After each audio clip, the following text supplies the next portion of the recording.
And that's where I want to take you to the agony, what I consider to be the agony of Professor Tariq Ramadan here, who I consider to be a good man, a very good man. In a debate in 2003 with the now President Nicolas Sarkozy, Tariq Ramadan was waylaid by Sarkozy's debating style. He's not a bad debater, Sarkozy, and he was effectively ambushed.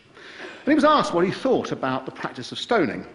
And you replied, Tariq, that you favoured a moratorium on such practices, but you refused to condemn the law outright. Sarkozy said, I quote, "A moratorium, that is to say we should for a while hold back from stoning women?" And you said, no, wait, what does a moratorium mean? A moratorium would mean that we absolutely end the application of all of those penalties in order to have a true debate. And my position is that if we arrive at a consensus among Muslims, it will necessarily end. But you cannot, when you're in a community, today on television, I can please the French people who are watching by saying, my own position, but my own position doesn't count. What matters is to bring about an evolution in Muslim mentalities, Mr. Sarkozy. And Sarkozy, you can imagine him kind of getting off on this, that's monstrous to stone a woman because she's an adulterer, it's necessary to condemn it. And you said, Tariq, Mr. Sarkozy, listen to what I'm saying. When I say my own position is the law's not applicable, that's clear. But today, I speak to Muslims around the world, and I take part, even in the United States, in the Muslim world. You should have a pedagogical posture that makes people discuss things. You can decide all by yourself to be a progressive in the communities. That's too easy. Today, my position is that to say we should...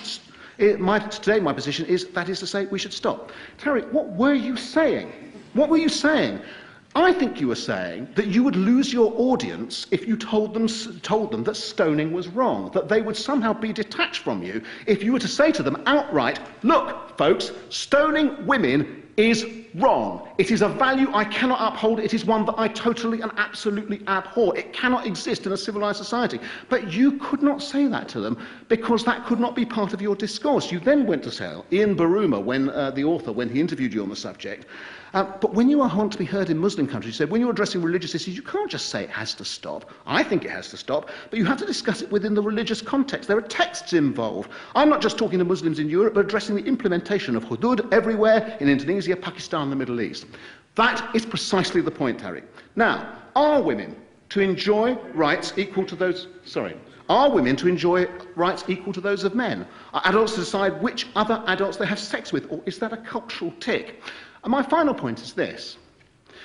My father was a member of the Communist Party, and he believed for a while that Stalin was indeed a mighty man.